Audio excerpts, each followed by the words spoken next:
universal health coverage when it was difficult the other day? Why are we rolling out housing when it was difficult the other day?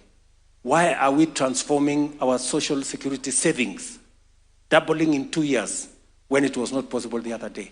I just want to persuade you, it is not about William Ruto. It is about Kenya and us and changing our country for the sake of this generation and the generations to come. Friends, marafiki, sijui kama mmenielewa. Mumenielewa? Na hii sio siasa. Forget about politics. Politics is small, hiyo ni maneno kidogo. We have a whole country to think about. We have the future of our nation to think about. We can stop, you know, we be able to everybody, you know? And I can tell you 3 things are important: leadership, education, and we must stop corruption. Kenya will change in our lifetime. And I have every intention to do my bit. I'm asking you to do yours. I'm asking you to help me. Let us work together for us to change Kenya. Sijui kama tumeelewana, my friends. Mimi nawaomba kwa unyenyekevu. You know, and I called you here so that we can begin to discuss, to have a conversation about this Kenya. The possibilities that are available in Kenya. This is the most non-tribal gathering. You know? This is not about a political party.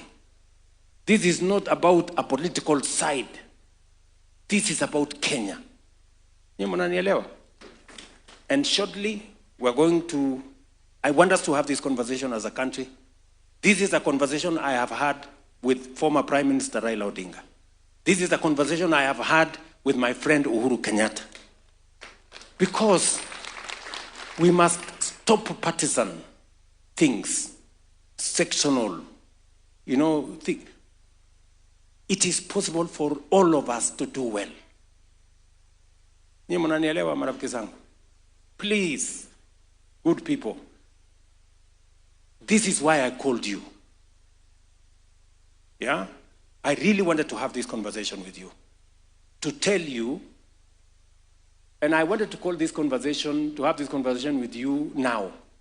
Because if I had this conversation with you 3 years ago, you would tell me housing is not possible. You would tell me universal coverage is not possible. You would tell me reforming NSSF is not possible. Nikasema wacha kwanza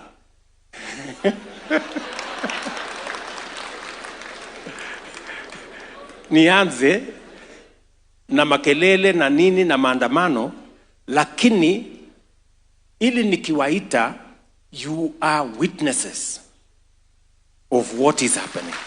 When I tell you we can transform our education sector, we can hire 100,000 teachers, musiniambie mbona wale wengine hawakufanya.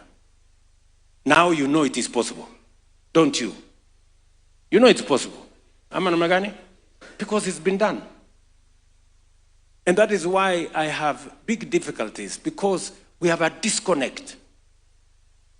Because citizens are accustomed to things not working. So that even when they work, they still want to believe they have not worked. You know? Ndio unaona hata saa hizi bado tuko na viongozi wengine wanasema watakuja ku abolish housing. Oh, tutakuja ku abolish universal. Yani ujinga. Yani you have no better plan. You don't know how to move the country forward. Unataka kuturudisha nyuma. You know? So really, marafiki, I really wanted to talk to you. I told you, I want to talk to you as a leader, and I want to talk to you as citizens and intellectuals of the Republic of Kenya. That is the conversation I want us to have. We are going to move this conversation forward. We will not believe the naysayers. You know, there are many people who are negative. They never see anything. Oh, tumesikia hiyo. Oh, hiyo ni uongo. Oyo nini, you know, those things. But you see,